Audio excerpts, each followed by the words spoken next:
Itu kurang lebih kita diskusi. Saya berikan waktu terbentang luas untuk kita bisa bertukar pikiran. Saya perkenankan, jika ada yang bertanya langsung silahkan. Jika ada yang ingin tulis pakai kertas, maka silahkan. Saya pun tidak keberatan untuk menjawab dengan kertas. Silakan.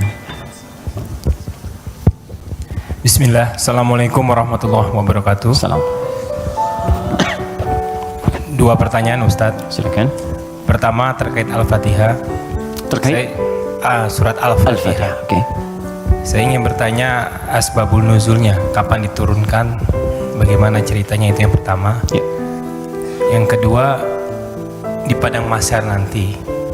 Saya membaca beberapa buku bahwa kehidupan di padang mahsyar nanti itu ada yang mengatakan 30.000 tahun, ada yang mengatakan 50.000 tahun.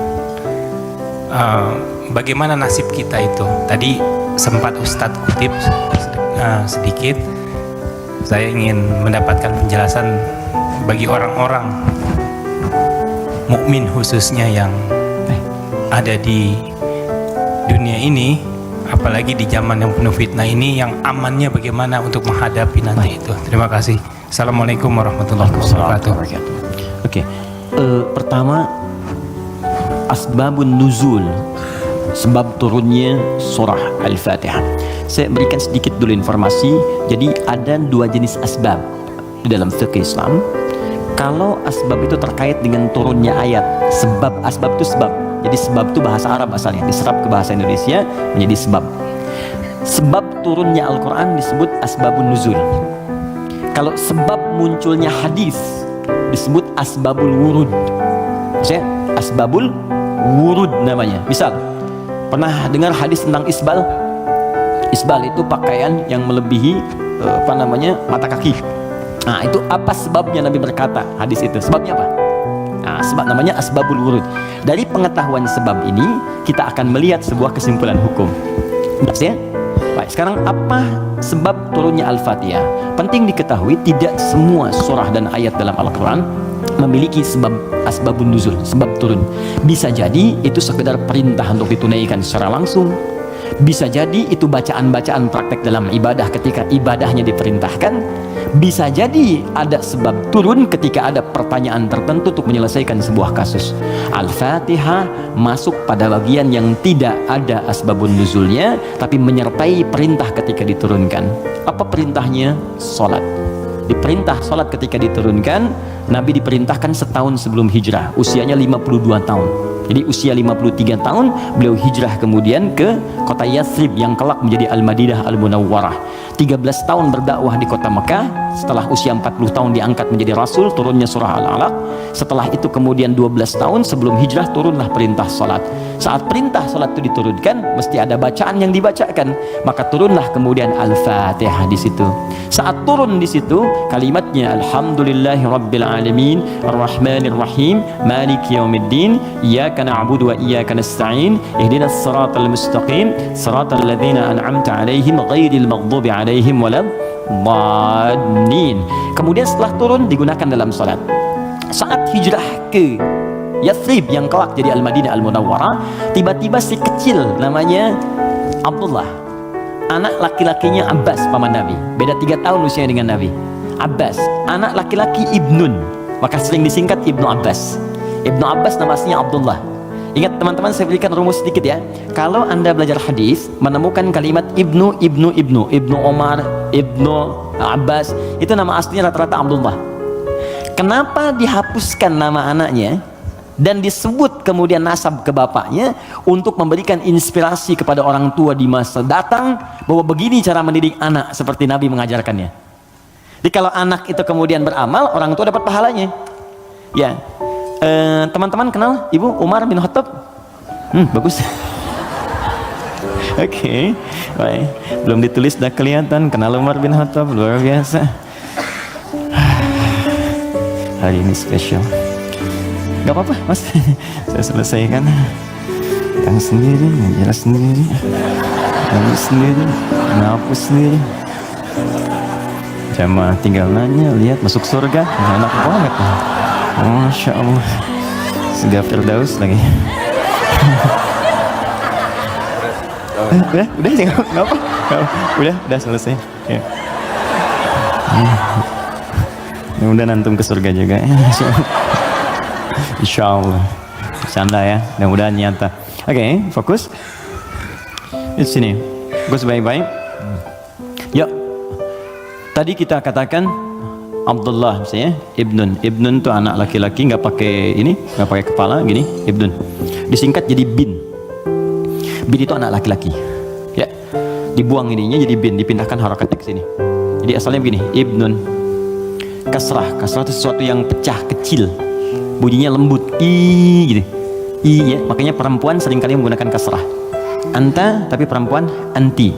Ka, perempuan ki. Jazakallah khair, semoga Allah berikan kepada anda pahala. Ka itu untuk laki-laki, jazakillah khair itu untuk perempuan. Awas ya akhwat, penting itu diketahui, karena saya pernah mengajar pakai batik, pakai peci. Setelah selesai, Ustaz terima kasih memberikan pengajaran, jazakillah khair gitu ya. Saya masih pakai peci itu, ya nggak apa-apa lah gitu. Oke. Nah, ibnatun perempuan, ibnatun anak perempuan. Ini boleh kita hapuskan. Kalau kita hapus ini, yang depan ini, begini, ini dihapus, maka harokat ini pindah ke setelahnya. Geser. Ini ke sini jadi bi, ini ke sini jadi en, bin. Yes? Ini kita hapus, pindah harokatnya ke sini di bi, ini ke sini geser. Bint. Ini bint, maka ini terbuka jadi binti. Ingat? Aisyah binti Abu Bakar. Binti itu maksudnya anak perempuan. Makanya ada Isa bin Maryam. Loh kok bin Maryam? Betul, Isa anak laki-lakinya Maryam, karena Maryam nggak punya anak perempuan. Terus ya? Nah, di ilmu hadis, kalau ada ayah bisa mendidik anak dengan baik, maka nanti sebagai penghargaan bagi orang tuanya, nama anaknya akan dihilangkan, tidak disebutkan, cukup binnya saja nama ayah disebutkan. Umar punya anak namanya Abdullah. Ketika Umar didik dengan baik, saya ini kan pejuang, saya ini bersama Nabi, saya harus punya anak yang jadi ahli fikih supaya meneruskan perjuangan saya. Bapaknya cukupkan di mana-mana Nabi, anaknya nanti meneruskan ilmunya Nabi. Maka didik oleh Umar. Kalau anda ke Madinah, ini Raudhah, ini masjid yang pertama awal-awal, sekarang karpetnya hijau semua. Kemudian di sini pintu Babus Salam, di sini makam Nabi, di sini mimbar. Ini pintu Baqi, di sini bab Jibril, pintu 46, bab Jibril. Nah, di sini ke sini ke Awali, di sini ada Baqi, di sini rumah istri-istrinya Nabi semua. Di depan pintu Jibril, bab Jibril. Ya, jadi kalau ada Sayyidah Aisyah, kemudian Sayyidah Zainab binti Jahsy, Saudah binti Zam'ah, semua istri Nabi tinggalnya di sini, depan ini persis. Kemudian di sini, ini ada Abu Ayyub Al-Ansari. Umar bikin rumah di sini, bikin satu kamar untuk anaknya Abdullah, dihadapkan langsung ke tempat Nabi untuk belajar dari Nabi sebelum datang ke majlis ilmunya. Jadi kalau yang lain nunggu di majlis ilmunya Nabi, kalau anak Umar diajarkan oleh bapaknya sebelum Nabi bahkan ke majlis ilmu, sejak keluar dari rumahnya itu bisa melihat bagaimana Nabi jalan, bagaimana Nabi nengok. Makanya anaknya Umar banyak meriwayatkan hadis dari sejak kecil, meriwayatkan 2.800 hadis. Anaknya Umar. Siapa yang punya wasilahnya? Bapaknya. Untuk menghargai bapaknya ini, Abdullahnya dihilangkan di sini, maka disebut nama bapaknya Ibnu Umar, Ibnu Umar, Ibnu Umar. Seakan pesan kepada orang tua di masa datang, kalau kita ingin mendapatkan kebaikan dari Allah, maka didik anak kita dengan baik, kelak orang tuanya pun akan dikenang. Setiap hadisnya kita bahas satu, bapaknya ikut mendapatkan pahalanya. Itu poinnya. Ya. Nah, tadi Al-Fatihah itu tidak ada asbabun nuzulnya. Kemudian ketika sampai di Madinah, Ibnu Abbas, anaknya Abbas, ini persis sama juga. Abbas itu pengusaha, teman-teman. Pengusaha besar, sebelumnya terjebak dengan riba, dibebaskan oleh Nabi.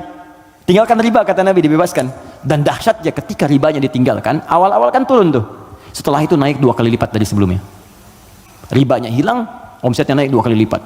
Nah, beliau sadar, saya ini sibuk. Tapi di balik kesibukannya, bayangkan loh, paman Nabi, kerabat Nabi, muslim, mukmin bersama Nabi di surga, sibuk berbisnis, tapi masih punya waktu untuk datang ke majlis Nabi. Setiap akhir pekan datang ke majlis Nabi ke Sufah belajar. Karena itu ketika Nabi wafat, Abbas ini sudah mendapatkan 200 hadis.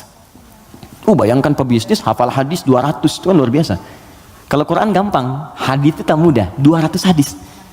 Paman Nabi, keluarga Nabi, kerabat Nabi, sibuk bisnis, kaya juga, masih hafal hadis. Antum siapa? Paman Nabi bukan, kerabat Nabi bukan, tetangga Nabi bukan, kan? Sesibuk apa sih? Sampai untuk baca Quran pun belum punya waktu. Cita-cita masuk surga lagi, kan? Nah, ini beliau sadar, saya ini sibuk nih berdagang.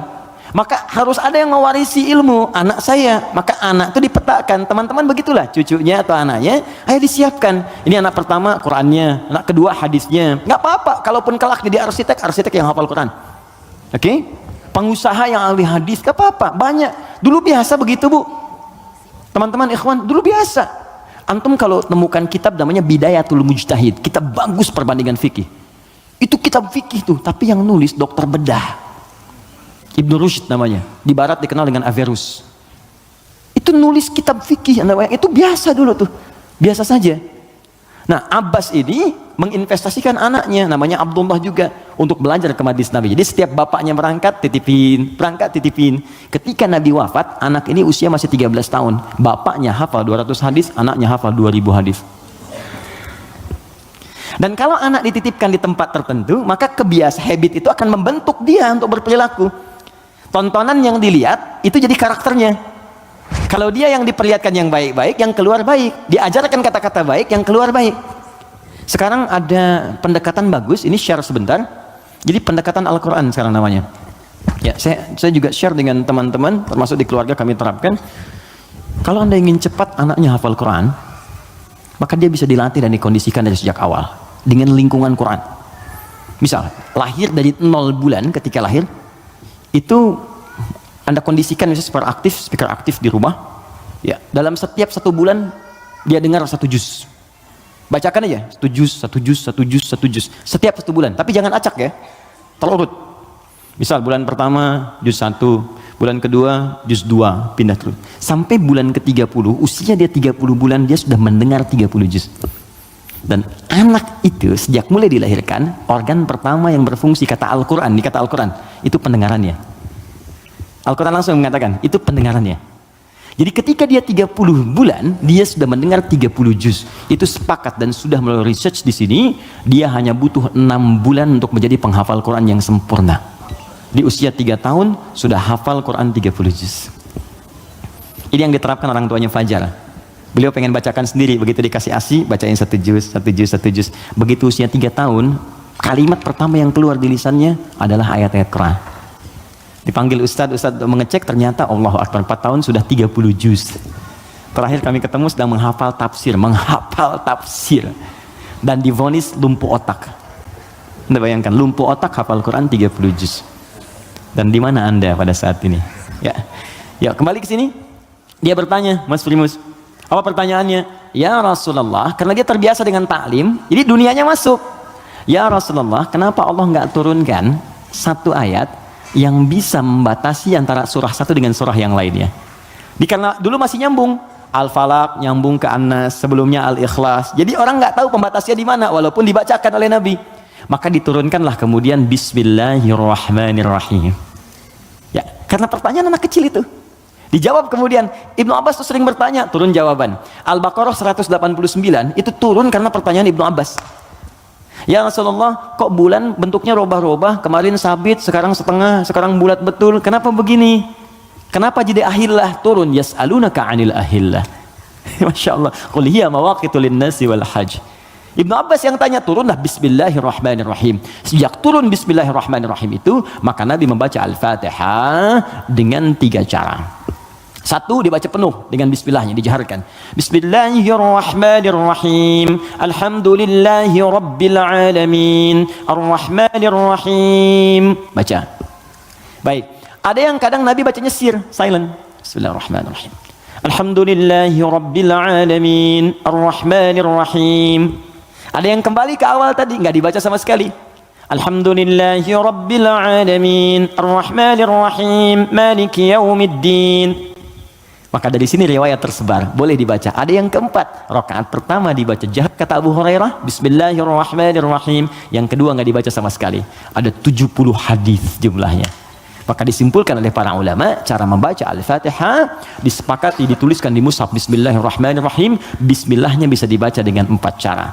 Jahar, kencang, silent, tidak dibaca sama sekali, dibaca rakaat pertama, selanjutnya tidak. Semua riwayat tersambung kepada Nabi dan tidak ada kaitan dengan ormas tertentu. Oke? Karena saya pernah tugas di Mekah 2010 menyambut jemaah haji. Begitu datang depan Masjidil Haram, Isya, imamnya Syekh Sudes. Ya, Kan di situ mazhabnya Hambali, jadi disirkan. Bismillahirrahmanirrahim. Alhamdulillahi Rabbil Alamin. Komentar pertama makmumnya, oh iki imamnya Muhammadiyah tuh, Muhammadiyah cabang Masjidil Haram mana baik. Ketuanya saya Sudes.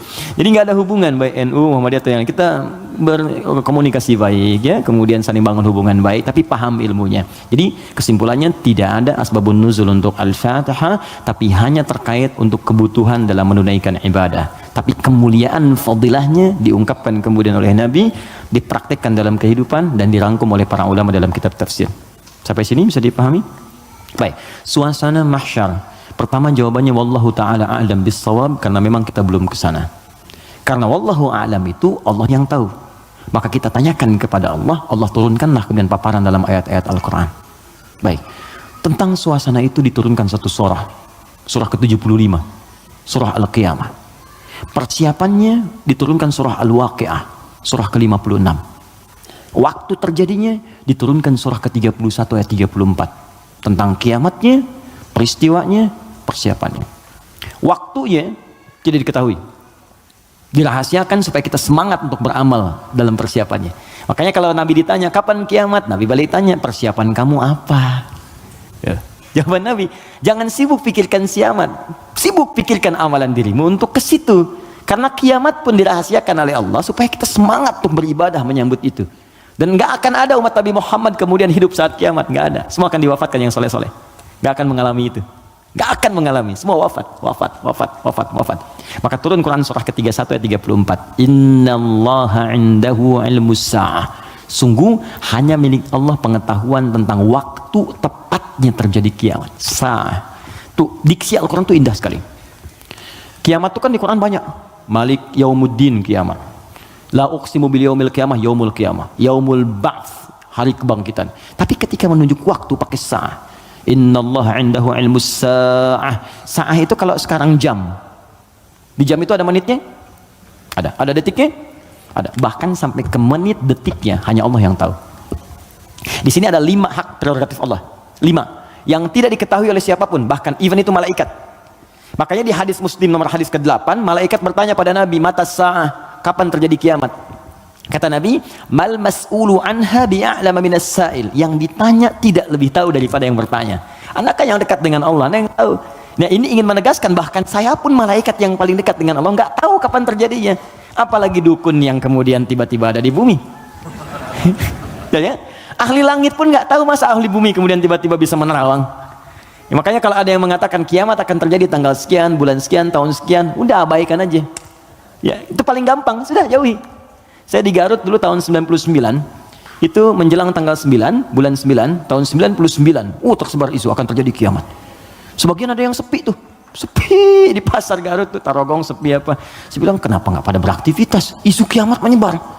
Tiba-tiba nggak terjadi, diundur katanya ke tahun 2012. Terjadi pengunduran kiamat, Anda bayangkan. Jadi itu poinnya. Jadi kalau waktu, jangan ditanya kapan terjadi. Yang penting untuk diketahui adalah persiapan kita apa. Dan paling dahsyat adalah jika terjadi perbuatan-perbuatan yang dengan perbuatan itu justru tanda-tanda kemudian kiamat itu semakin menuju dekat. Tapi dekat dalam pandangan Allah dengan kita berbeda. 1 hari bagi Allah hitungannya hari, bagi kita kan 1000 tahun. Ya kan? Bagi Allah dekat nih. Iqtarabatis sa'atu wansyaqqal qamar. Bulan telah terbelah, kiamat semakin dekat. Kiamat semakin dekat itu bukan saat Bang Deddy bikin sinetron 15 abad yang lalu itu turun ayat kiamat sudah dekat, itu kalimat Quran. Kiamat sudah dekat 15 abad yang lalu, cuman sudah 15 abad belum kejadian. Karena bagi Allah tuh gampang, tinggal 10 hari lagi, tinggal 7 hari lagi, cuman sehari itu kan ribuan tahun. Jelas ya? Maka jangan dipikirkan waktunya. Tapi Nabi kemudian ditanya oleh malaikat, ma amaratuha, apa tanda-tandanya? Ya, idza talidal amatu rabbataha, jika sudah budak melahirkan tuannya. Wa antaral khufatal arata, ya, jika seorang budak melahirkan tuannya. Jika engkau melihat seorang penggembala bertelanjang kaki, telanjang dada, kemudian berlomba-lomba meninggikan bangunan. Ya, budak melahirkan tuannya, itu ada yang menyebutkan suasana sudah mulai terbalik. Halal dianggap haram, haram dianggap halal. Yang benar jadi salah, yang salah jadi benar, yang benar dibikin disertasi, dibikin tulisan ilmiah, ya tiba-tiba dikalahkan oleh yang salah, kan?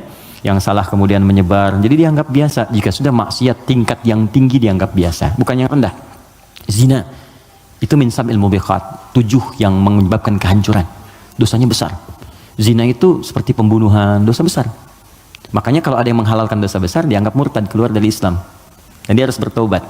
Harus bertaubat. Makanya kita dorong dengan doa, diarahkan lagi. Kan mungkin karena ketidaktahuannya. Kan? Nah, itu cara berpikirnya demikian. Saya tidak mengajarkan mencela, saya menjauhi itu. Ya, kita ajarkan dengan perasaan baik, kita doakan, tak ajarin lagi. Sepanjang dia masih hidup. Jadi kalau ada teman-teman yang diajak oleh orang lain terpengaruhi, kita sepanjang kita hidup, supaya kita saat ditanya oleh Allah, ringan jawaban kita itu aja. Ya, apa pernah ada Nabi mengharapkan umatnya ke neraka? Tidak. Lantas kenapa Anda memvonis dia sebagai ahli neraka? Alih-alih kita vonis, kenapa nggak kita doakan? Allah itu maha kasih, bukan hanya maha menghukum. Rahmat Allah lebih luas daripada hukumannya. Kenapa sekarang banyak sifat hukuman ditampilkan, kasih sayangnya dihilangkan? Yalah, doakan. Share kebaikan, doakan saudari kita, doakan saudara kita, ajak kepada yang baik. Kalau ada berbuat maksiat, sampaikan. Bukan cuma kamu aja yang pernah bermaksiat. Yang lebih buruk daripada kamu pernah ada, dan dia tobat. Masa orang jahiliyah tobat, kamu yang bukan jahiliyah nggak tobat? Nggak keren ah gitu. Bagaimana kalau wafat dalam keadaan maksiat? Apa kamu rela ibumu yang sudah mengandungmu melihat anak yang berbuat seperti ini? Kalau kamu kira-kira punya anak, mau nggak kira-kira anak kamu berbuat seperti ini? Seperti itu aja. Di ketika ada seorang minta izin untuk berzina, boleh nggak saya berzina ya Rasulullah? Ya, kata Nabi, bagaimana kalau kemudian ibumu berbuat seperti itu? Bagaimana kalau ibumu dizinai? Bapakmu dizinai? Ya, jangan ya Rasulullah. Ya, itu yang kamu zinai itu boleh jadi kemudian dia ibu bagi anak-anak orang lain. Seperti itu cara berpikirnya. Jadi kalau kita selalu mengangkat orang untuk mengarahkan pada kebaikan, maka dakwah ini akan semakin luas diterima dalam kemuliaan, dan beban kita pun akan berkurang. Ada saatnya hitam putih itu mesti muncul dalam perkara tauhid.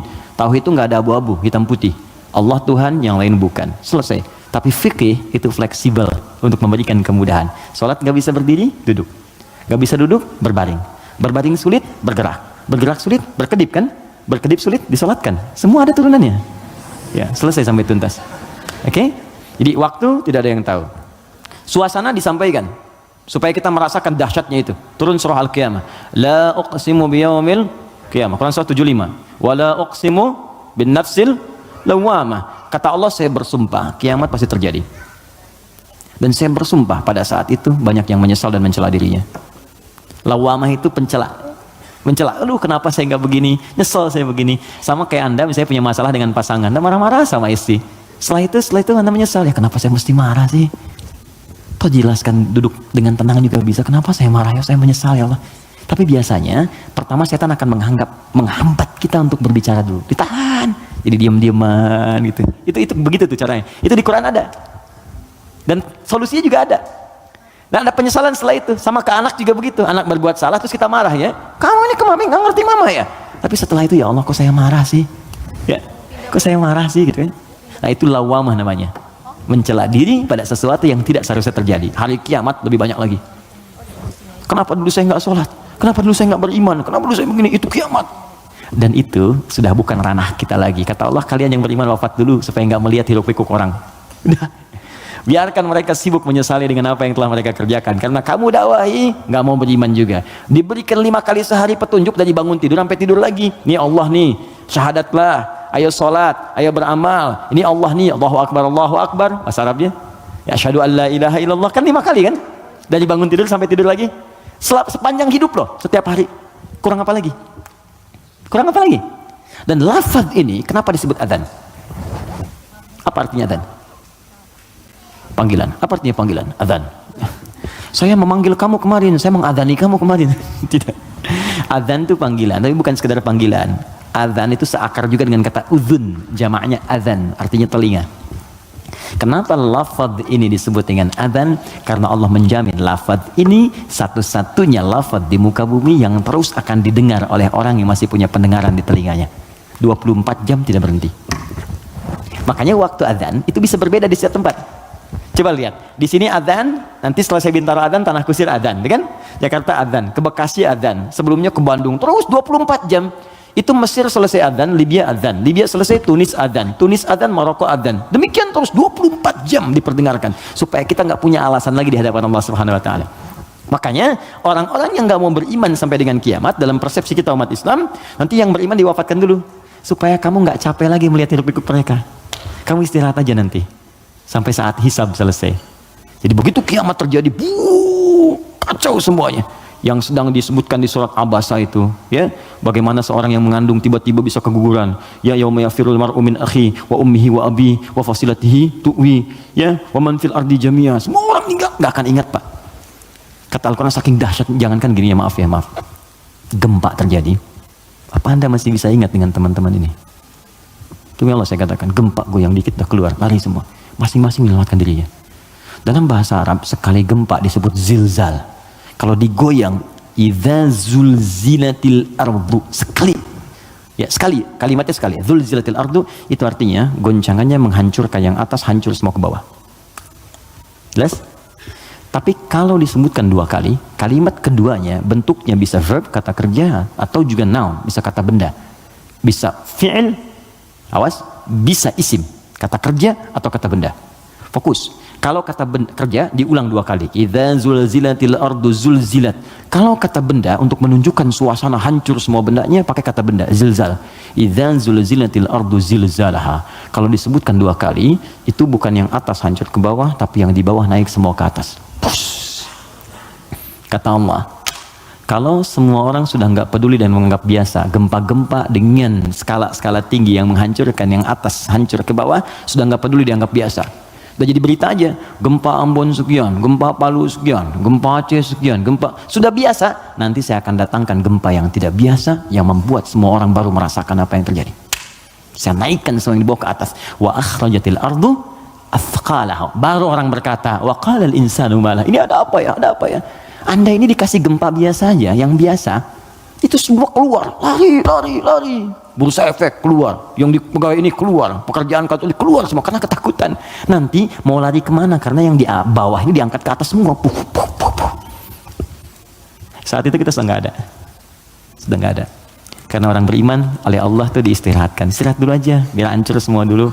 Ntar baru dibangunkan lagi, muncul lagi. Itu di surah Qiyamah.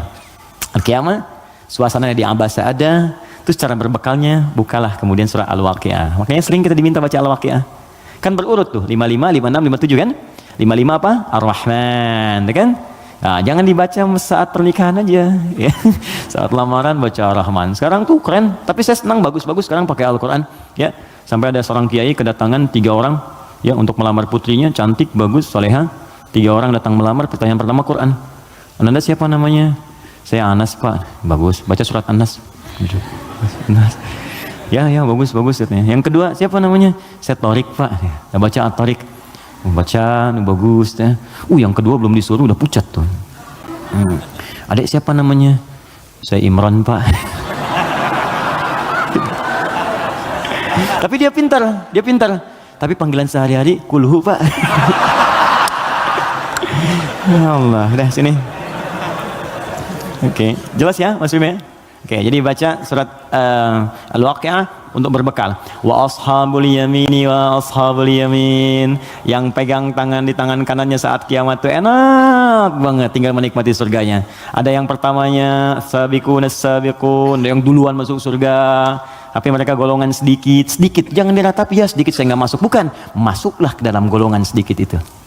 Nanti ditafsir di ayat lain, bagaimana cara masuk ke dalam golongan itu? Ditafsir di An-Nisa, Quran surah keempat ayat 69, paling kanan pertengahan. Wa may yuti'illaha wa rasul, siapa yang mau taat kepada Allah dan Rasulnya, fa ulaika ma'al ladzina an'amallahu 'alaihim, maka mereka akan disertakan dengan golongan sedikit. 4 golongan saja. Minan nabiyyina, dengan semua nabi. Jadi ada orang yang tinggal di surga sekomplek dengan semua nabi. Dari Nabi Adam sampai Nabi Muhammad SAW. Enak tuh. Kamu tinggal di mana, akhi? Surga biasa. Tangannya siapa? Ya, depan saya Nabi Ibrahim. Masya Allah. Belakang saya Nabi Musa. Samping kiri saya ganteng-ganteng Nabi. Dulu kan ente nonton ganteng-ganteng serigala. Ini ganteng-ganteng Nabi. Nabi Yusuf. Kanan saya Nabi Muhammad SAW. Nah, itu yang bisa menyatu dengan itu 3 golongan. Ya, siapa dia? Siddiqina wasyuhada'i wassalihin. Siddiqin itu orang jujur. Yang dimaksud jujur di sini adalah jujur mempraktekkan bimbingan Quran dimanapun dia berada. Anda misalnya aktif di dewan, kata Quran jujur, praktekkan jujur, benar, jaga kebenaran, tawadhu, sabar, praktekkan semuanya. Sampai gak apa-apa, capek itu wajar. Capek itu emang dunia untuk capek. Dunia itu tidur aja capek. Sementara aja. Nanti kalau sudah selesai, tenang kita. Dunia ini capek, sedang tidur dibangunin capek. Nanti kalau udah selesai, nggak akan bisa dibangunin lagi. Bener? Memang tempatnya capek, baru tidur, bangun lagi. Ntar kalau udah tugas kita selesai, beres, tinggal nunggu aja akhirnya begitu selesai. Wah enak, nggak akan bangun lagi. Kalau udah selesai, dibangunin juga percuma, nggak akan bangun. Nah udah istirahat, waktunya tiba. Nggak apa-apa, capek dulu aja. Ada waktunya kita tinggal menenun dan mendapatkan apa yang kita telah tenun selama ini. Tenun di dunia, dan panen saat kita kembali kepada Allah. Makanya orang-orang baik itu saat meninggal itu ditampakkan pahalanya. Sehingga, itu, oh ya betul.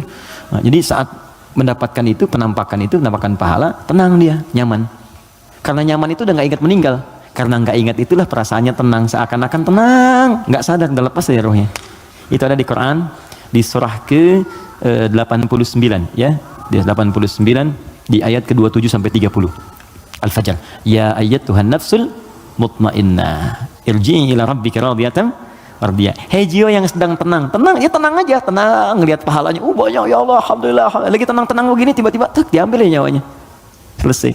Irji'i ila rabbika radiyatan mardiyah. Cepat pulang ke sini kepada Rabbmu. Aku ridha dengan amalmu, engkau pun akan ridha dengan pemberianku. Fadkhuli fi ibadi, engkau masuk dalam golongan hambaku terbatas. Wadkhuli jannati, aku siapkan surga untukmu dari sekarang.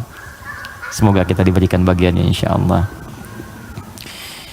Assalamualaikum Ustaz, Assalamualaikum warahmatullahi wabarakatuh. Bagaimana caranya untuk mempunyai self control yang baik? Saya merasa saya selalu mendapatkan apa yang saya mau, tapi ada satu kendala sehingga saya tidak bisa mendapatkan hal tersebut. Bagaimana supaya saya bisa mengendalikan ego saya? Baik, ada dua caranya.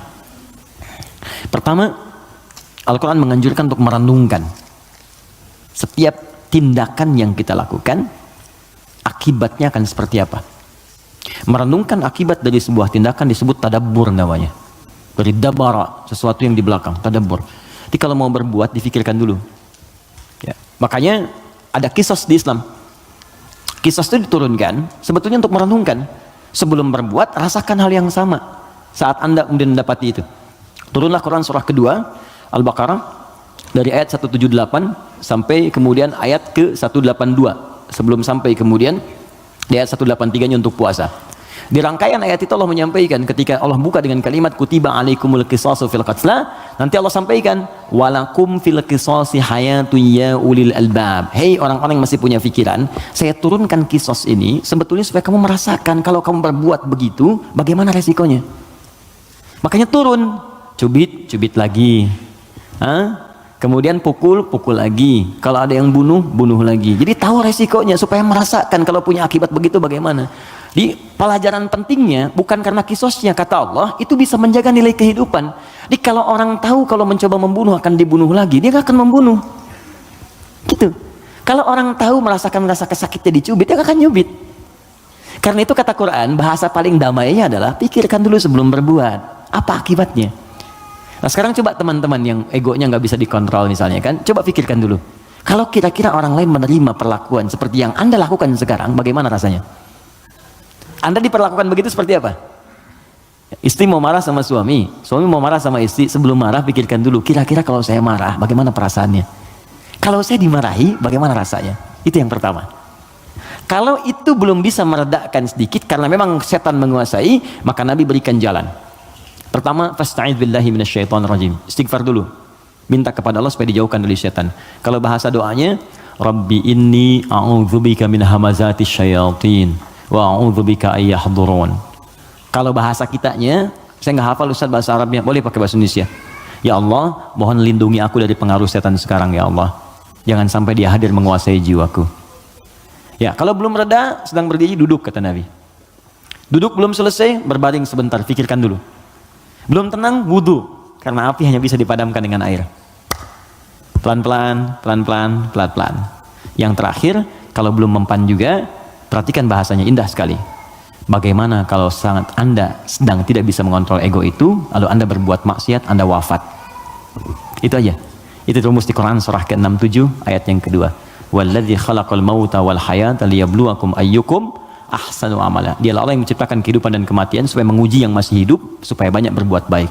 Artinya kalau sedang berbuat maksiat, pengertian terbaliknya, coba pikirkan Anda akan wafat.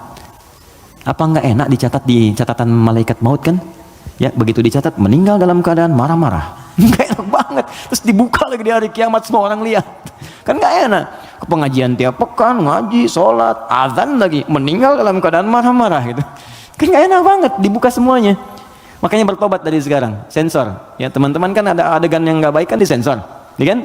Dubbing, suara yang kurang jelas dubbing. Ya, sekarang itu kata-kata maksiat kita sensor dari sekarang mumpung belum meninggal, supaya filmnya nggak dibuka di hari kiamat.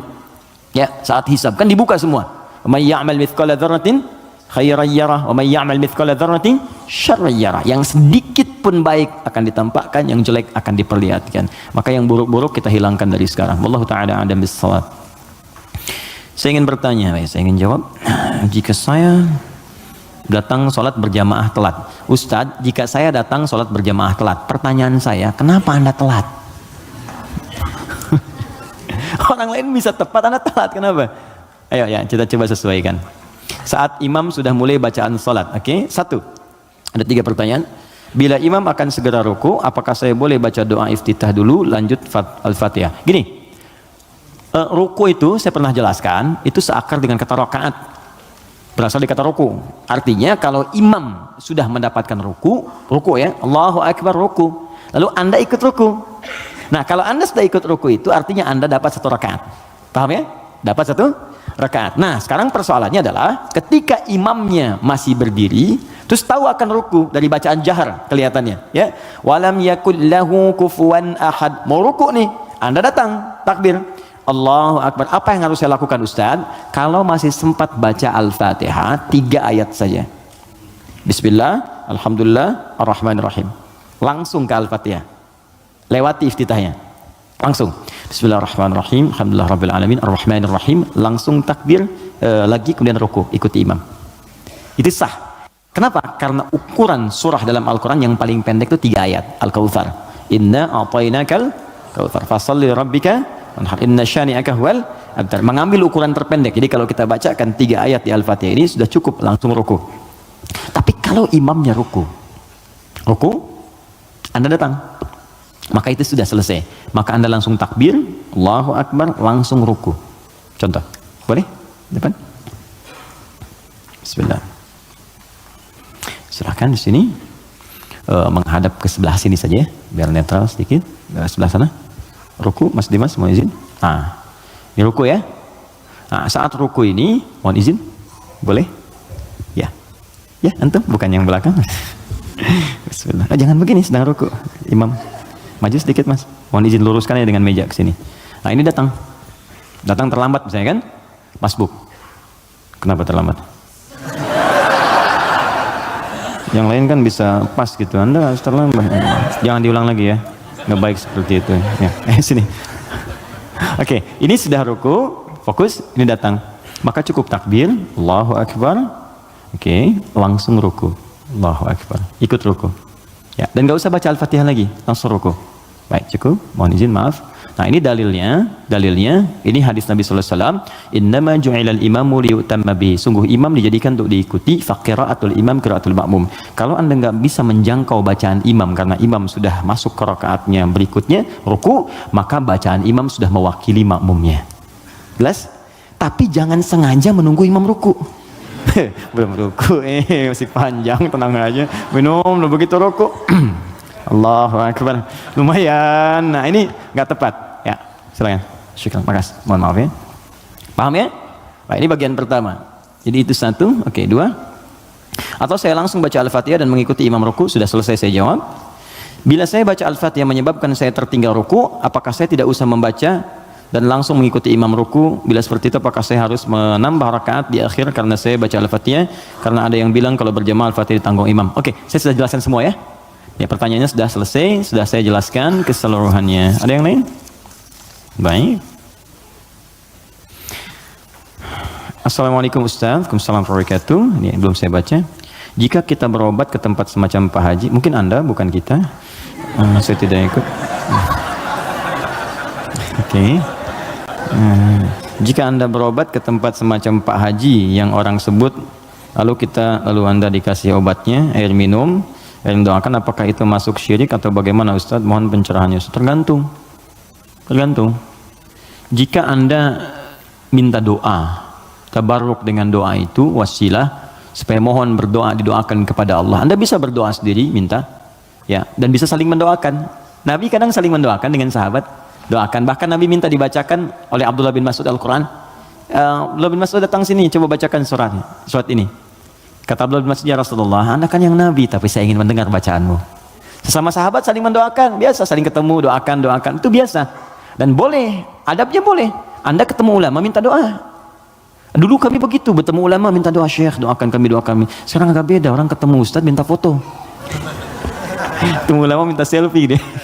Lengkapilah dengan doa yang ditempatkan di hati, itu doanya.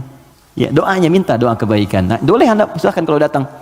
Itu dalilnya diantaranya Quran surah ke-5 tadi ayat 35. Ya ayyuhalladzina amanu taqullaha wabtaghu ilaihil wasilah. Hai orang-orang beriman, tingkatkan takwamu kepada Allah, cari wasilah untuk mendekat kepada Allah.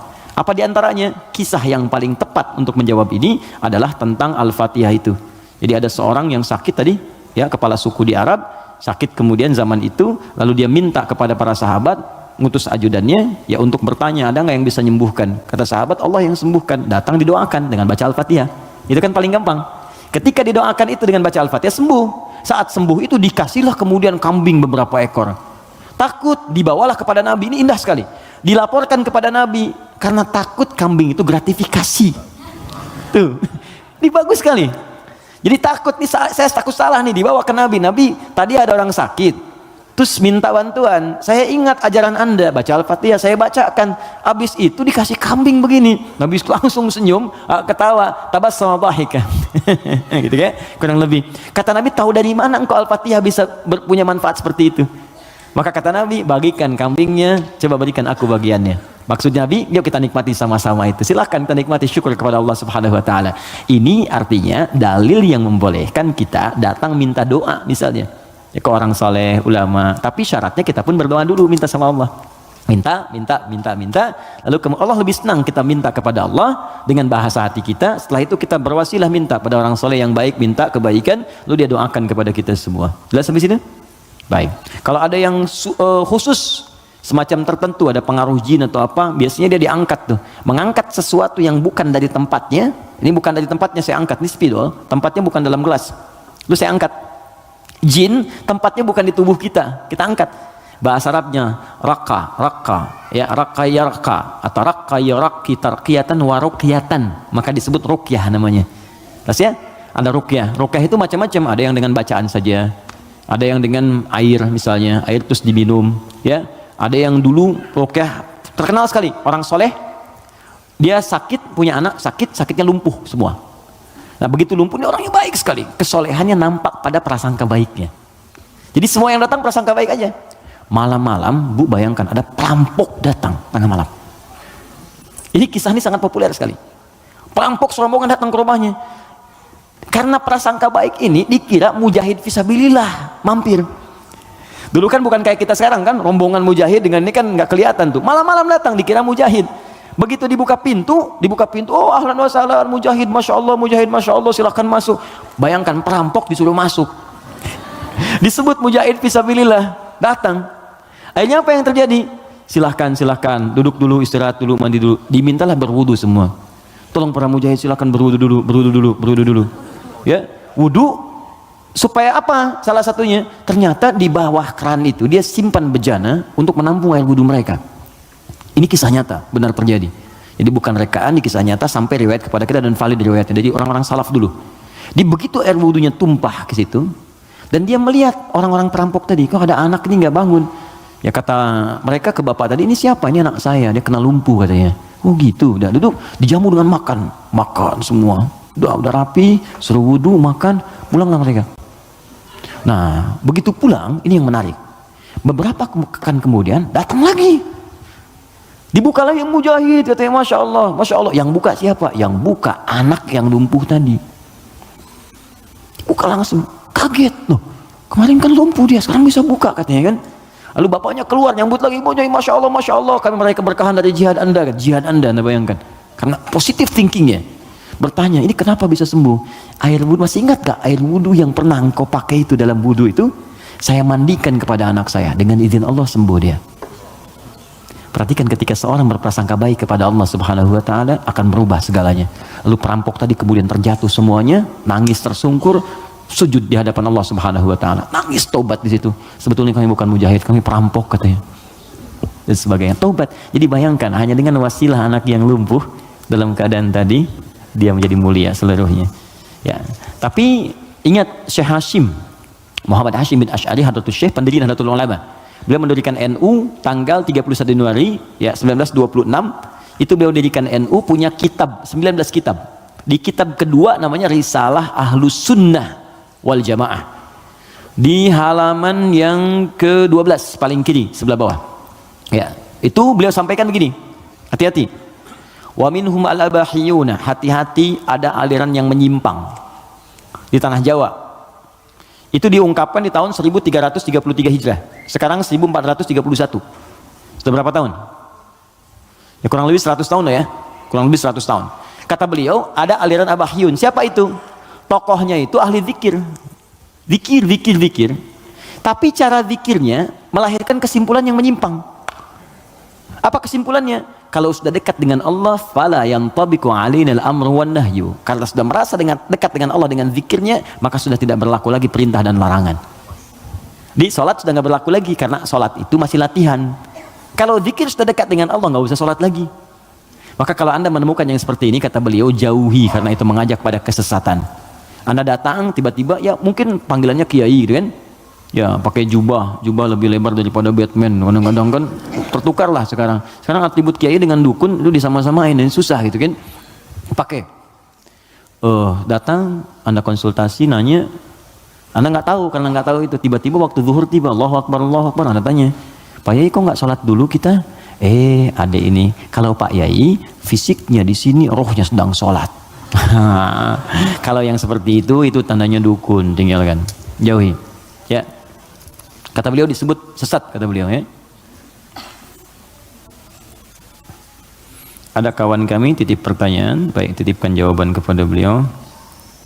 Dulu dia pencaharian utamanya jadi bandar judi. 2 tahun lalu dia tobat, alhamdulillah, mau hijrah. Dia membuat bisnis kain yang bidangnya halal, sembako. Tapi sumber modalnya masih dari sumber judi. Waduh. Ya. Pertanyaan, apakah bisnis sembako tersebut otomatis haram juga? Jika ya, bagaimana cara membersihkannya? Sedangkan itu mata pencarian dia satu-satunya. Quran surah ke-51 ayat 22. Paling kanan pertengahan. Wa fis samaa'i rizqukum wa ma tu'adun. Hei seluruh manusia, sebelum engkau lahir, rezeki kamu telah aku tetapkan di langit dan aku janjikan akan diberikan. Kaidah pertama. Dikata Allah, rezeki kita itu sudah teratur, nggak akan tertukar. Nggak akan tertukar. Ada putri yang tertukar, ada menteri yang ditukar, tidak ada rezeki yang tertukar. Rezeki nggak ada yang tertukar. Jadi ini pun memberikan pesan kepada kita, jangan pernah mencuri. Jangan pernah mencuri karena buang-buang energi. Ya mohon maaf, nggak akan pernah rezeki kita diambil orang, pasti balik. Pasti balik. Hanya ada rezeki orang dititipkan pada kita, itu ada. Ada. Ini rezeki saya bukan minuman ini? Bukan. Rezeki saya itu kalau sudah masuk ke dalam kerongkongan saya. Mungkin ini rezeki orang, cuman di atas namakan saya saat ini ada di sini. Kalau saya nggak minum, kan yang minum orang lain. Bisa Mas Dimas, bisa yang lain dan sebagainya, itu kan? Oke, jadi yang pertama, jangan pernah kita berpikir untuk berbuat curang demi mendapatkan rezeki. Karena dengan yang baik pun akan dapat. Kalau Anda bisa mendapat dengan cara yang halal, kenapa mencari dengan cara yang haram? Paham ya? Makanya Allah batasi kita, jangan cari yang haram, rugi nanti kamu. Ya sudah, harus dikembalikan lagi kepada yang berhak. Setelah itu menderita juga.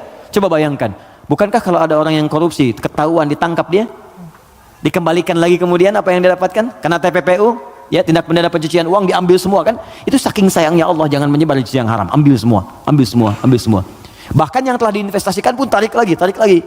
Kenapa? Karena ini bersumber dari yang haram. Kalau yang haram berproses terus dipakai lagi kepada yang lain, maka haram akan menyebar keharamannya. Maka yang pertama, jangan takut kehilangan rezeki. Jangan takut, karena semua akan diberikan sesuai dengan janji Allah. Nah, bagaimana cara kita mendapatkannya? Turunlah Quran surah ke-2 Al-Baqarah ayat 168, paling kanan sebelah bawah. Ya ayyuhan nasu, hai semua manusia, kulu mimma fil ardi halalan thayyibah. Tuh. Hai semua manusia, kalau ingin dapat rezeki maka kerja. Ayo cari makan. Allah cuma minta bergerak aja, kerja. Kalau ada keluar dari diri kita untuk bekerja, bergerak aja, rezeki turun. Silakan kreatif, sekarang banyak kreativitas. Ada yang dengan peluit, 2.000, makasih Pak. 5.000, makasih Om. 10.000, makasih Bos. Tuh, dia jadi bos Anda tuh. Itu aja, sehari dapat berapa gitu. Ya. Jadi kalau bergerak sedikit aja, bergerak tuh dapat. Tapi ingat kata Allah, halalan thayyibah. Ambil dengan cara yang halal. Nanti yang halal itu kalau Anda dapatkan thayyibah, cari yang dibutuhkan. Ini yang kedua, ini yang sering banyak salah. Di banyak orang mendapat dengan cara yang halal, tapi thayyibat yang dipraktikkan. Thayyibah itu artinya keluarkan ya rizki yang kita dapatkan itu, kemudian beli yang kita butuhkan, yang bermanfaat untuk kita. Di pola konsumtif itu kata Al-Quran, kalau mau benar-benar yang dibutuhkan bukan yang diinginkan. Gak setiap yang diinginkan itu mesti didapatkan, beban hidupnya tinggi nanti. Ya ini kalau haus butuh apa? Minum. Jadi minuman yang ada kan kita bisa minum. Jadi kadang karena orang selalu menginginkan yang tidak ada, jadi berat tantangannya. Karena rumus fisika juga begitu. F1 sama dengan F2, gaya gerak sama dengan gaya dorong. Apa yang kita dapatkan itu yang keluar. 5.000 cukup untuk beli teh manis, kan 20.000 buah naga, kan? Nah tapi ingat, kalau Anda punya 5.000 tapi pengen yang 20.000, maka rumusnya berubah jadi hukum Pascal. F berbanding lurus dengan P, gaya berbanding lurus dengan tekanan. Semakin banyak gaya, semakin tertekan hidupnya. Poinnya. Kalau gaya Anda begitu ya susah hidupnya. Makanya Quran katakan gaya itu disesuaikan dengan pendapatan. Apa yang didapatkan, cari yang dibutuhkan. Gak semua yang pengen mesti dibeli. Nasi goreng Kebon Siri yuk jam 11. Ya Anda tinggal misalnya di Bekasi, pengen ke nasi goreng Kebon Siri, paksain padahal yang keliling banyak gitu kan. Kejar sampai ke sana macet-macetan. Nikmati aja, entah kita nikmati di sana, nyampe sana tutup. Gak dapat apa-apa. Paham ya? Nah, jadi itu poinnya. Jadi berusaha dengan cara yang halal, Allah kirimkan rezekinya. Apalagi Anda orang beriman. Kalau orang beriman, apalagi tadi hijrah, sudah tobat, itu seketika Allah jamin. Pindah surahnya, pindah ayatnya ke ayat 172. Quran surah kedua, ayat 172. Perhatikan ayatnya. Ya ayyuhalladzina amanu. Kita 13 menit menuju zuhur. Hai orang-orang yang telah punya iman. Kulu min thayyibati. Jangan pernah fikirkan yang haram. Ingat ya? Lihat sini. Kata Allah, jangan pernah fikirkan yang haram. Kalau Anda nggak pernah fikirkan yang haram, maka saya akan kirimkan ma razaqnakum. Kami yang kirimkan rizkimu, bukan engkau yang sulit untuk mendapatinya. Jadi orang beriman tuh kalau nggak pernah fikir yang haram, Allah cepat datangkan. Datang. Nanti berkahnya ditambah. Kalau berkah sudah tambah, dapat 100.000 pun sebulan cukup. Saya pernah ke Telas namanya. Telas tuh habis, di Google aja nggak ada. Anak saya yang kecil pengen gembala kambing, jadi dia dengar kisah Rasulullah menggembala kambing, pengen kambing, kita bawa ke sana. Di situ Pak Ibu, ada penggembala yang sebulan itu cuma dapat 100.000. Tapi Allahu Akbar, saya berapa kali datang, lihat, merenung, netes air mata. Itu setiap datang, Pak, yang nggak ada tuh ada gitu. Musim buah ada buah, ikan dikeluarin semua, jamu kita. Terus saya tanya, di mana kambingnya? Di belakang katanya. Saya lihat kan, wah begitu dilihat bersih, putih, ya bersih, dirawat bersih. Tapi yang heran, itu mulutnya ditutup pakai potongan aqua. Yang ada yang setengah liter itu kan, yang ditutup itu cukup ke mulut kambing. Terus saya tanya, ini kenapa ditutup? Ini sakit kambingnya? Bukan sakit Gus katanya, bukan sakit. Kenapa? Ini kambing baru kami bawa dari tempat kami beli. Kami tutup di sana mulut kambing itu dengan potongan aqua supaya di jalan dia tidak memakan yang bukan haknya. Itu saya berhenti dan keluar air mata saya. Saya bilang, saya mengajar hampir tiap waktu, kamu yang praktikkan. Banyak orang mendapat surga tapi Anda yang paling layak. Saya tutup mulut kambing ini supaya nggak makan yang bukan haknya. Banyak orang hadir taklim, menjaga lisannya begitu sulit. Dia jarang taklim, kambingnya pun ditutup mulutnya.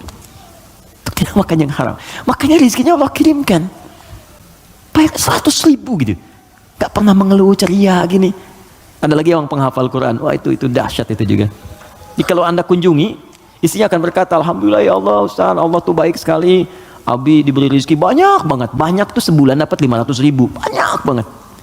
Kalau Anda kunjungi itu ikan keluar, buah keluar. Apa kerja istrinya? Ngambil suluh di sawah, duduk, bikin, nyiapin ini. Tahu Anda? Istrinya hafal Quran 7 riwayat. Suaminya 30 juz. Anak-anaknya hafal Quran semua. Kalau kita membangun kedekatan dengan Allah tuh, yang lain kecil lah. Kecil. Bahkan saat harta itu datang tuh kita malah sibuk, nggak pakai itu gitu. Dah, kasih. Saya tuh kalau belajar ulama kita dulu tuh, Masya Allah. Ya, kayak Haji Nur Ali tuh, di Bekasi ada jalan kayak Haji Nur Ali. Itu Pak, Ibu kalau taklim beliau, ada amplop datang tuh kasih banyak tuh. Itu nggak banyak orang tahu. Malamnya dijajarkan begini. Santrinya dikumpulkan. Buka katanya, buka. Ada yang 5.000, yang 1.000, 10.000 sebagainya. Itu nggak pernah diambil oleh beliau. Kata beliau, ini 10.000 tolong berikan ke madrasah sana. Yang 5.000 anak yatim. Yang 1.000 janda-janda sekitaran ini. Santuni semua. Hidupnya berkah. Jangan takut kalau Anda bisa mendapatkan yang baik. Kenapa mesti berjudi? Nah, kalau Anda bisa berbuat yang halal, kenapa mencari yang haram? Kalau Anda bisa jadi orang soleh, kenapa berbuat salah? Tinggalkan yang buruk tadi. Nah, kalau pernah bertobat dan hijrah, alhamdulillah, pertahankan tobat dan hijrah itu. Hijrah itu artinya meninggalkan total yang buruk-buruknya. Termasuk tadi hasil judinya, yang dipakai modal. Jangan dipakai modal. Sudah, keluarkan. Bagaimana cara mengeluarkannya? Cara mengeluarkannya adalah berikan kepada yang sosial yang umum sifatnya. Setelah itu Anda coba bekerja. Kalau memang nggak ada sama sekali, Anda bisa gunakan itu untuk sementara, untuk mendapatkan sesuatu yang lebih baik. Jadikan misalnya cari kerja, untuk dapat kerja itu boleh dalam keadaan darurat. Nanti setelah mendapatkan yang baik-baik, cukup itu ini keluarkan. Sambil pertambah sedekah, tambah infaknya, keluarkan zakat kalau sudah masuk ke dalamnya. Itu seperti itu akan menutup yang kurang-kurangnya. Walakum ru'usum ma qad salaf. Ya, yang dulu-dulu akan ditutup oleh Allah, sudah selesai semuanya. Yang sekarang akan dibuka. Tapi kalau Anda jadikan andalan itu, maka itu tetap akan menanam perasaan buruk di dalam jiwa kita. Jadi kalau harta kotor itu masuk ke dalam tubuh kita, jadinya begini. Quran surah 6 ayat 25. Wa fi adhanihim waqra. Dia akan beredar dengan darah.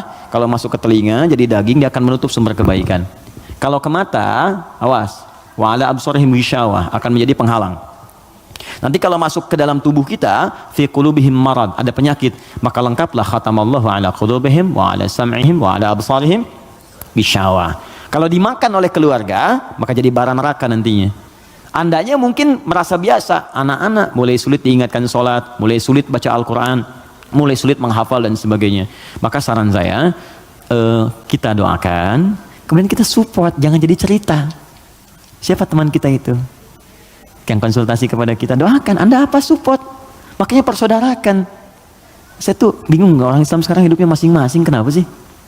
Kenapa nggak bersaudara? Nabi itu kan mempersaudarakan Khazraj dengan Aus. Ini saya pengen juga kajian musyawarah, teman-teman cobalah mengenal satu dengan yang lainnya, terus saling support.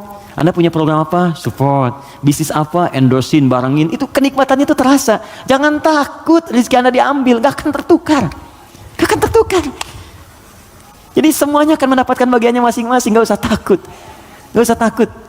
Ya, ustadz-ustadz juga demikian tuh, jalan, saling bagi, mengajar, melengkapi dan sebagainya. Itu saya sarankan seperti itu. Jadi yang bertanya ini kalau ada kesulitan kita respon, mungkin dititipkan kepada kita, mungkin kita bisa memberikan solusi. Jelas ya? Saya kira itu kita ada 7 menit, saya kira saya jawab yang terakhir ini. Setelah itu kita berdoa dan siap-siap menunaikan salat berjamaah insyaallah. Bismillah, assalamualaikum warahmatullahi wabarakatuh. Assalamualaikum. Jazakallah khair atas kesempatannya. Allah semoga Allah muliakan Anda. Ketika saya masih tinggal di Oman, guru ustadz anak saya yang laki-laki berasal dari Ghana menerangkan bahwa iftitah itu bagian dari kunci dari salat yang akan dimulai. Maka menurut ustadz tersebut surat iftitah, oke, dibaca sebelum takbir. Beliau mazhab ibadi. Oh, pertanyaan apa yang harus dilakukan anak saya, teman-teman yang diajak salat berjamaah ketika ustadznya baca iftitah dahulu sebelum takbir? Tidak ya. Ibadi itu termasuk yang tidak diakui. Saya sudah pernah ke Oman dan saya tahu mazhab di sana apa saja. Ibadi ada, Sunni ada, Syiah juga ada. Di pertengahan yang punya Masjid Biru itu saya sudah pernah kunjungan ke sana. Jadi ibadi termasuk di antara paham yang tidak diakui. Ya, tidak diakui dalam sistem mazhab fikih dalam Islam kekinian yang mainstream. Ya, karena itu menurut saya kembalikan kepada yang sunni yang sudah diajarkan kepada kita semua. Nah, sumbernya bukan karena ibadi, sunni atau yang lain, sumbernya itu petunjuk dari Nabi. Hadisnya bagaimana? Ayatnya bagaimana? Buka Quran surah kedua Al-Baqarah Ayat yang ke-43, wa aqimus shalah, tunaikan oleh kalian salat. Bagaimana menunaikannya? Maka diikuti dengan mengikuti petunjuk Nabi. Maka turunlah Quran kemudian surah ke-3 ayat 31, paling kiri sebelah atas. Qul in kuntum tuhibbunallaha fattabi'uni. Kata Allah, kalau kalian cintai aku, ikuti bagaimana Nabi mengajarkan. Nah, seperti apa Nabi mengajarkan salat? Karena kalau nggak diajarkan, kita nggak bisa meniru. Maka buka hadis Muslim nomor hadis 397, buka Al-Bukhari nomor hadis 711. Dari kisah siapa? Sahabat Abu Hurairah. Siapa yang menunjukkan? Khalid bin Rafi' Az-Zuraiqi. Bagaimana bunyinya dari Nabi? Bunyinya kurang lebih begini. Ya, idza qumta ilas shalah, kalau kamu pengen sempurna salatnya, asbighul wudu, sempurnakan wudu. Wudu sempurna. Wudu dulu. Fastaqbilil qiblah, menghadap ke arah kiblat. Menghadap ke kiblat. Fakabbir, kemudian bertakbir. Setelah takbir diajarkan baca iftitah. Ada 9 jenis doanya. Ada yang pendek, ada. A'udzubillahi samil alim minasyaitonir rajim, ada. Ada misalnya yang gabungan, ada yang agak panjang, Allahumma ba'id baini wa baina khataayaya, ada yang Allahu akbar kabira walhamdulillahi katsira subhanallahi bukratan wa asila. Ini satu doa. Kalau Anda bacakan lagi wajjahtu, itu dua doa digabungkan jadi satu. Ya. Ada 9 jenis doa iftitah itu, panjang sekali. Yang panjang, pendek. Kenapa ada pendek, menengah, panjang? Supaya sesuai kondisi. Jadi kalau kita sedang buru-buru di perjalanan, di airport misalnya, atau di stasiun, kita sedang menunggu misalnya kereta atau pesawat sedang tunggu, jangan yang panjang-panjang, yang sedang aja, yang pendek. Allahu akbar kabira alhamdulillahi katsira subhanallahi bukratan wa asila, langsung Al-Fatihah, kan? Atau kita bacakan a'udzubillahi samil alim minasyaitonir rajim, dah langsung Al-Fatihah. Ya, pendek sekali. Ya, jadi begitu kita kemudian bacakan, masuklah Al-Fatihah. Tsumma Fatihatul kitab, kemudian baca Al-Fatihah. Tsumma ma tayassara minal Qur'an, kemudian bacakan apa yang paling ringan yang bisa kita bacakan. Surat pilih setelah Al-Fatihah. Tsumma falyarka, setelah itu kemudian kamu ruku. Ya, hatta tatma'inna raqian. Jangan dulu kamu bangun sampai kamu tenang rukunya. Semuanya lengkap. Dijelaskan dari awal, dari wudu sampai salam selesai, dan tidak pernah dijelaskan oleh Nabi baca iftitah sebelum takbir. Ya, iftitah itu tempatnya setelah bertakbir. Takbir baru iftitah. Adapun Anda ingin baca bismillah sebelum takbir, boleh mengambil hadis umum. Apa hadis umumnya? Kullu amrin dzibalin la yubda'u fi bismillahirrahmanirrahim fa huwa abtar. Setiap perbuatan baik yang tidak dimulai dengan bismillah maka terputus nilai pahalanya. Ustaz, tapi kan Nabi nggak contohkan. Tahu dari mana? Nabi nggak contohkan. Itu bukan nggak dicontohkan, saking jelasnya nggak usah dicontohin lagi. Paham? Pernah Anda lihat Nabi makan apel habis baca bismillah? Pernah Anda lihat Nabi baca pakai pakaian baca bismillah? Tidak ada hadis contohnya. Tapi kalimat umumnya ada. Untuk makan, baca bismillah, makan apa saja. Gak usah dirinci. Jadi semua perbuatan baik itu dalilnya. Jelas ya? Tapi sholatnya dibuka dengan takbir. Baru dimulai hukum sholat itu saat dibuka dengan takbir. Ditutup kemudian dengan salam. Kalau digoda setan, ta'awudz ada. Fasta'idz billahi minasyaitonir rajim. Makanya ada orang sebelum sholat baca ta'awudz. Ada yang baca an-nas. Karena dia berdoa minta supaya setan dijauhkan dari pengaruhnya saat sholat. Paham di sini?